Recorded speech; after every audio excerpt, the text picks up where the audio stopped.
episode of Gaming Mayhem. Today we're going to talk about our orc army. I'm going to break this up into parts.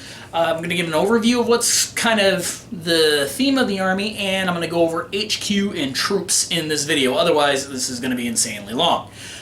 Most of them are not painted, so this is going to be kind of like a painting and modeling blog. All of them are built, so I'll go through all those, and then as I actually get units painted, I'll go back and just readdress them. But I want to talk a little bit about my philosophy and how myself and my group plays Warhammer Fantasy and 40k. So with my orcs, what I first did is I developed a story. My warlord, he's Zhukov Khan Daka, named after the two greatest generals in his mind, and Daka because he needs more Daka. And so I went from there.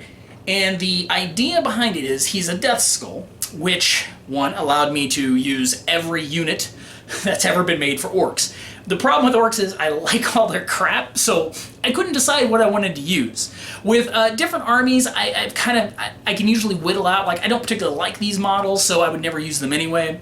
With my Slaanesh army, I specifically wanted them to all be somewhat fast, so I ruled out anything that was slow and purposeful to fit the theme. But with orcs, everything is kind of cool and it can kind of work. So what I do is I developed his story and his army. So I have an entire army under the control of this warlord, and from his army I pick different lists to do each game with, and that's just a sub list of his entire army.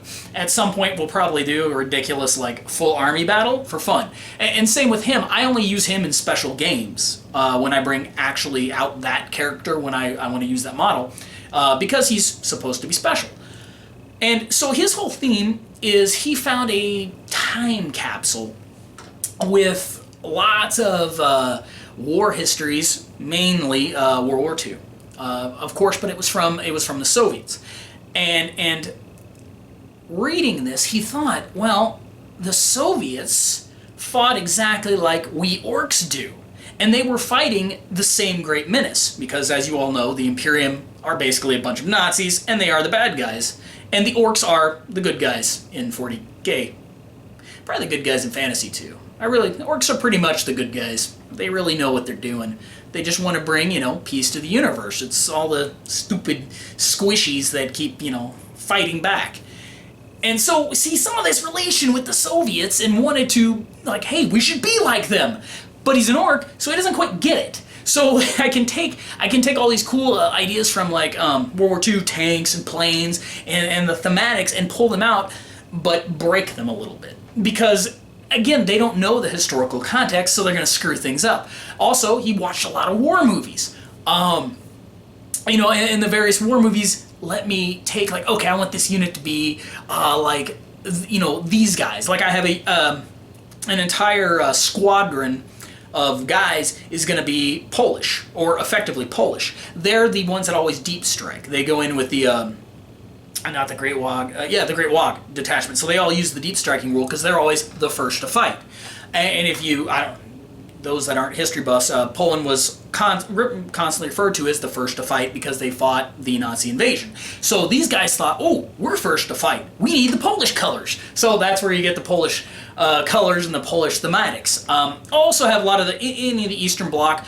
I'll be using I'll have some Ukrainian units because I think their colors look cool of the flag. Same with Czechoslovakia. I like the designs. And I might even throw just a few others in there. Of course, Russia itself, just to use the, because I like those color schematics. And with orcs, there's so many of them, I never wanted to get myself stuck in having to paint 300 of the same model. I did that once with Skaven, and it drove me literally insane to where I didn't even like playing them for months after I finished. So I didn't want that. I want to be able to do a lot of variety, especially with the vehicles. And it fits well with the orc thematic. And I use ideas like that to help form the whole army. Like the Shoota Boys, which I'm going to go through and show you kind of what I did with all those models, the HQ and troops here in a minute. My Shoota Boys don't wear armor. That's because the warlord, he saw 300 and understood that his guys couldn't hit shit because they were wearing helmets and armor. If you take off the helmets and armor, you're a much better shot. Therefore, none of my shooter boys have any armor. Does it make sense? No, not really, but I thought it was funny. So I'll probably paint them up like that, you know, give a little bit of that thematic from the Spartan type of colorings. So I like to pull those ideas from various pop culture references, like my Grot is Rambo themed, etc., etc. So it's basically Soviet orcs, but not quite, because again, the orcs don't interpret everything correctly. So I'm going to take the camera off and kind of look at the, I'll show you what the figures that I've got and tell you a little bit about them. So as a rule, I have all these in individual shelves. I've broken up the HQs here to kind of give you a better idea of what models I've got here. Otherwise, they'd all be behind each other and very hard to see. You'll see right here what these are. These are all the ammo grots, or grot orderlies, any of those guys, attack squigs, and I keep all in there because they're just add-ons for the various character and HQ choices. So we got here, got Big Mech. I mean, Korkamorka Warlord. He's just one of the lieutenants.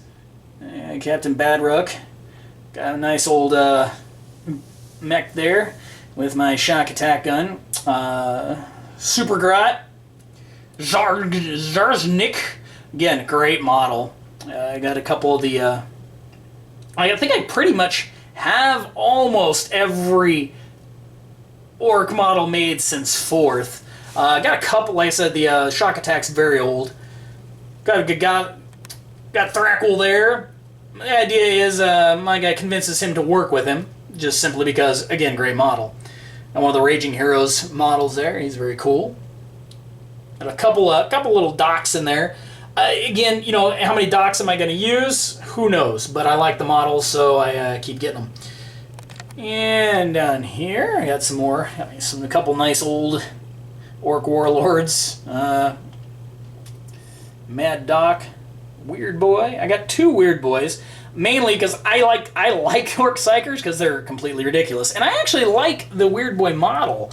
I know a lot of people don't like him, but I like him. And of course, I wanted my little guys like there.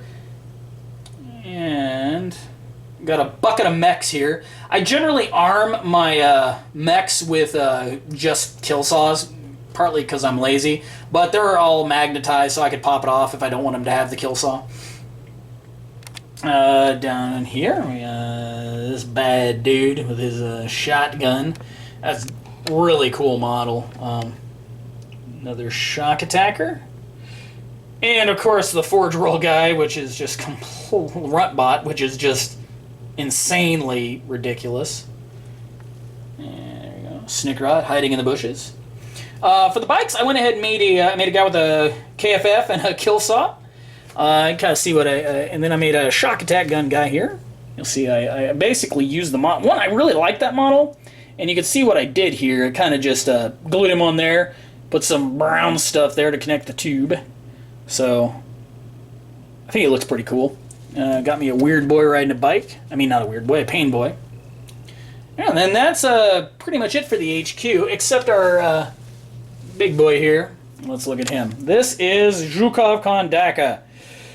He's got a weapon here with a lot of blades, and he's got a gun here with a lot of DACA, because more DACA.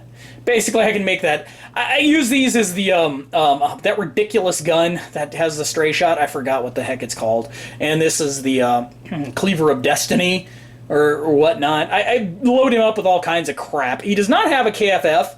That's just a power generator because he needed more power in his mech suit to power his DACAs, because more DACA. That's always my rule, more DACA. Alright, we got some... I got eight trucks here, 5 of which I can use as gun trucks, and I give them flamers, because I personally, well, I wanted with my army, he likes flamers, so everybody that can take flamers usually takes a flamer. And I got my Slugga Boys. All Slugga Boys are armored. I used a combination of heads here. from various third-party producers, all the GW ones, but I armored the crap out of all of these guys. I think I got there's 140 Slugga Boys here. I run usually with the rockets with the Slugga Boys, and I give the big shooters to the Shooter Boys. Just seemed like it made sense. Down here is my Shooter Boys. Got 120 Shooter Boys ready to do the shooting. And you'll see next to them here, I'll kind of have to do these guys differently. These are my knobs. I have so many knobs because, again, I need them. I'll break those guys out and show them separately because each one of those I modeled very individually. Then we have our Legion of Grots. I think I got 150 Grots in here. Either 150 or 180. And I think it's 180 Grots. So there's all the Grots. Woo!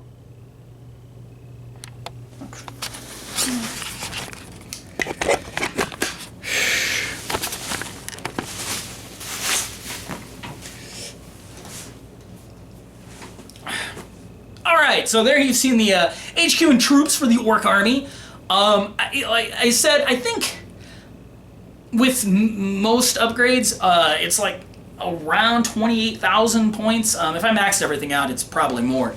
But another thing I like to do with my orcs, of course, all my trucks always have, I always give them extra armor. They always have the stick bomb launchers. I know it's useless, but it's Mordaka, therefore it must be on there. Always have wrecking balls.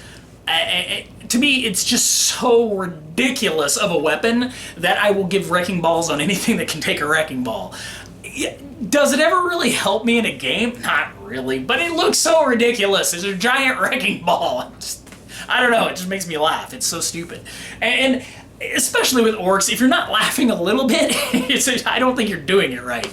So it's very over the top. I give a lot of my guys, like I said, all my Slugga Boys are always up armored. Mainly because I think it looks cooler. So, you know, I'm not a stickler for WYSIWYG, but I like giving it to them. I want them to be tougher. I mean, I don't want them all to die, so I like to give them that. So you kind of get a little vibe. Next up, I'll go through the elites, and we'll go down the line, do some fast attacks, and of course the heavy support video will take forever. And we'll do the Lords of War. So I hope you like this little blog, and again, as we get painting, it'll be a little more interesting, and I'll probably add some pictures in there as I paint them. But I want to give an overview of what the army is and kind of the concept of how we play. So when you watch the campaign video that will be starting in a few months, it'll make a little more sense as to where I'm coming from with the army. So I hope you liked the video, and we'll see you here next time at Gaming Mayhem.